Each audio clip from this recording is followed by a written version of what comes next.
Bayi ini baru lahir. Terinjak-injak beberapa penyok di bak mandi emas murni. Sang ibu buru-buru mengambil bayi itu. Tapi tiba-tiba terpeleset dan membuat bocah itu jatuh. Meja marmer langsung hancur. Yang aneh adalah, tanaman di sekitar rumah tiba-tiba tumbuh seperti angin. Bahkan bumi telah sedikit berubah. Saudara laki-laki yang berdiri di pintu melihat semuanya. Kelahiran seorang adik dia. Buat dia cemburu. Baru lahir sudah keren seperti itu. Pasti akan bertarung memperebutkan tahta bersamanya. Jadi kakak anak itu berencana untuk memusnahkan adik pada upacara pemberkatan besok. Semua orang sedang mempersiapkan upacara pemberkatan. Seluruh keluarga bersiap untuk menyalakan api. Dan terus-menerus melemparkan dupa ke dalam oven. Bahkan Tinton juga hadir. Tapi dalam sekejap mata. Tidak melihat anak itu. Semua orang bergegas mencari. Tidak lama kemudian, anak laki-laki itu merangkak keluar. Baru berapa hari tapi sudah sebesar ini. Berpakaian sendiri.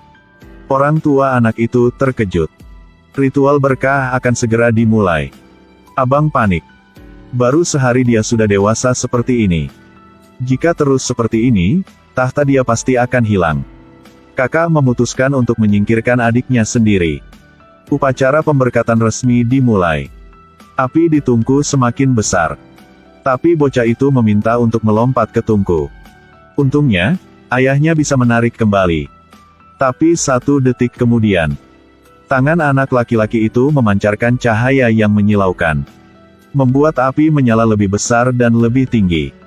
Dari api, sosok manusia secara bertahap terbentuk. Ternyata bocah itu memanggil Dewa Api. Orang yang membawa kebahagiaan ke dunia. Dewa Api adalah nenek moyang dari suku monyet. Namun menjelma untuk memberkati anak itu.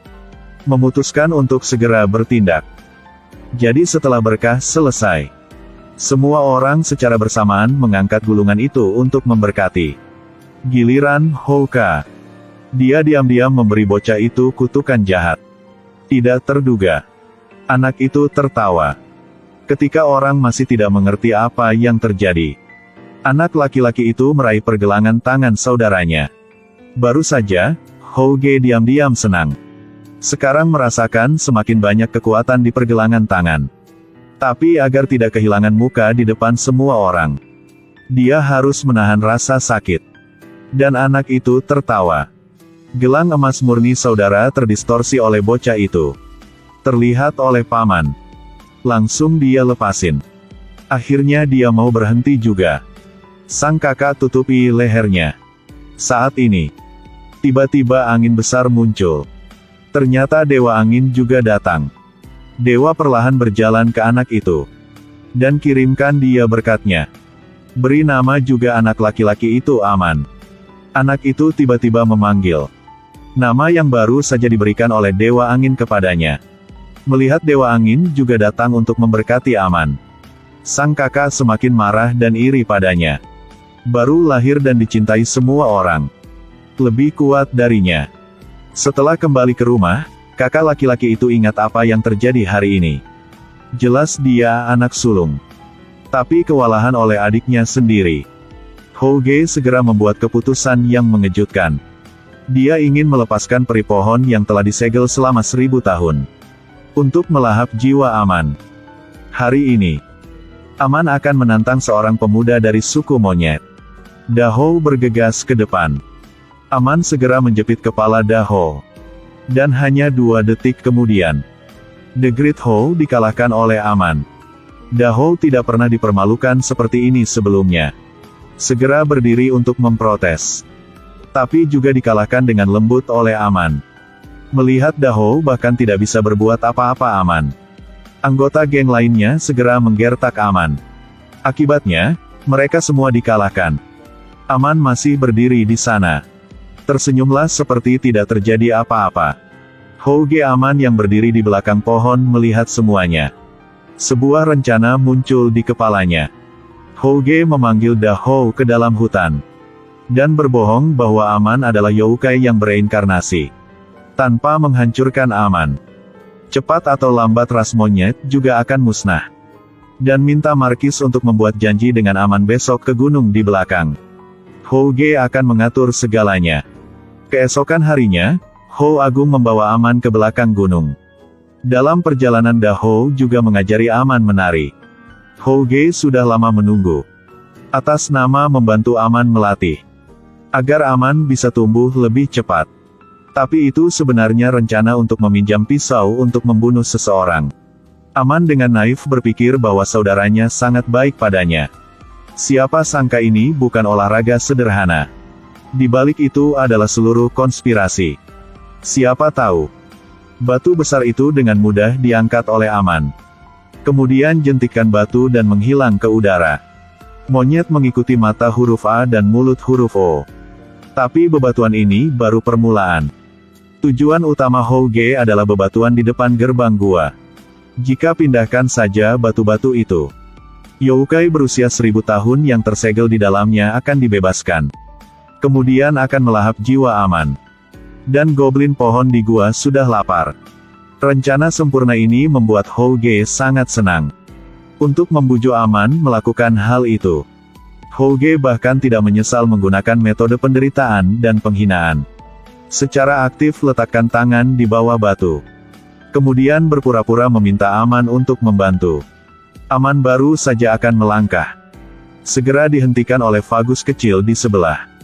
Beritahu dia bahwa ada iblis berusia 1000 tahun di dalam gua. Tapi Aman yang jujur tidak tahan. Itu adalah kakak dia. Dia tidak bisa meninggalkan saudara seperti itu. Aman tidak mendengarkan nasihat itu dan naik untuk mengambil batu itu. Sementara monyet bersorak dan memuji Aman. Kemudian peri pohon yang disegel di gua telah terbangun. Houge masih berdiri di sampingnya, diam-diam bersukacita. Tapi 1 detik kemudian, seorang pelayan tiba-tiba bergegas menuju Aman. Dan mendorongnya ke bawah. 1 kawat mencuat. Dalam sekejap mata, pelayan kecil itu tertangkap. Saat pohon cinta akan menelan Fasal, Aman segera melompat ke puncak gunung dengan marah. Ekornya tiba-tiba membentang ratusan meter. Dan mencuri pelayan dari tangan iblis pohon. Kali ini pecinta pohon benar-benar kesal. Itu segera mengangkat taringnya ke arah Aman. Aman ditangkap oleh iblis pohon dan tidak bisa bergerak. Namun pada saat cinta pohon itu berniat untuk menelan Aman, Houge diam-diam bahagia. Tapi 1 detik kemudian, Aman yang sedang dicengkeram menunjukkan senyum iblis. Anak laki-laki berusia 1-3 tahun. Tersenyum jahat. Ekor di punggungnya membentang ratusan meter. Raih lengan pecinta pohon. Dan dengan lembut hancurkan 1 tangan si pecinta pohon patah. Aman dengan marah melompat ke kepalanya pohon itu. Mengingat kondisi pelayan kecil tadi, membuat Aman semakin marah. Dia menginjak keras kepala pohon itu. Setiap langkah digunakan dengan seluruh kekuatan. Pohon iblis kesakitan yang menggeliat. Para moyet kecil di bawah bersorak dan bersorak. Tapi kemudian pohon itu mengambil kesempatan untuk melarikan diri. Saat itu, sebuah cahaya tiba-tiba muncul di belakang Aman. Iya Tuhan. Di belakang Aman adalah Dewa Monyet Hanuman. Harus tahu itu. Dewa Monyet Hanuman adalah karakter yang bahkan Dewa Matahari takuti. Orang tua Aman setelah melihat, harus membungkuk serempak. Houge pergi dengan kecewa. Setelah pulang dan mengingat adik laki-laki yang tangguh ini. Mengapa begitu beruntung? Houge seharusnya sangat sukses dalam berhasil naik tahta. Tapi karena penampilan sang adik, rencana lama Houge akan lenyap. Waktu yang sama, Houge dibutakan oleh kecemburuan dan kebencian. Dia memutuskan untuk mencari dukungan yang lebih besar untuk dirinya sendiri. Tidak peduli apa, dia harus memenangkan tahta. Jadi Houge mengirim para kurcacinya. Pergi beri kabar kepada iblis. Mengatakan bahwa ras monyet muncul, dewa monyet berusia 1000 tahun memiliki 1. Jika kita membiarkannya tumbuh dewasa, hanya dalam 1 tahun, orang-orang dari iblis bumi akan dihancurkan. Ketika mendengar berita ini, mereka ketakutan. Konspirasi besar juga dimulai. Untuk mendapatkan kepercayaan Aman, kurcaci berpura-pura jatuh ke dalam sumur. Biarkan Aman menyelamatkannya. Dan tetap di samping Aman. Menunggu waktu untuk menghancurkan dia. Tapi iblis bumi tidak tahan lagi. Waktunya belum tiba, dia sudah mulai. Dia dengan gila membunuh orang-orang dari ras monyet. Dari tua ke muda, dari pria ke wanita. Dalam sekejap desa itu menghilang. Tidak lama kemudian dia bertemu dengan petugas patroli. Gubernur melihat sesuatu yang buruk. Beri perintah untuk menembakkan panah. Tetapi bahkan jika ribuan anak panah ditembakkan, iblis bumi juga tidak terluka. Bersiap untuk menghancurkan tentara. Kemudian Aman terbang ke depan. Tonton Aman mengambil inisiatif untuk membawa tubuh. Iblis sangat bersemangat. Tapi Aman mengambil inisiatif untuk melakukan serangan balik. Siapa sangka 1 detik kemudian, Aman tersedot ke dalam angin puyuh. Komandan tentara melihat itu. Pergi bertarung dengan iblis bumi. Tapi hanya 1 detik kemudian dikalahkan. Tornado besar dan ganas. Dan secara bertahap menuju keluarga kerajaan. Anak-anak kecil di tanah melihat pemandangan ini. Tiba-tiba teringat Aman pernah memberitahunya. Jika mengguncang drum ajaib, dapat menerbangkan semua iblis di bumi ini. Moyet kecil itu segera mengambil drum ajaib dan mengocoknya. Iblis bumi, mendengar gendang, langsung sakit kepala. Kemudian berubah menjadi cahaya biru dan dengan cepat melarikan diri. Tapi Aman tidak tahu. Iblis bumi telah menanam benih kejahatan di dalam dirinya.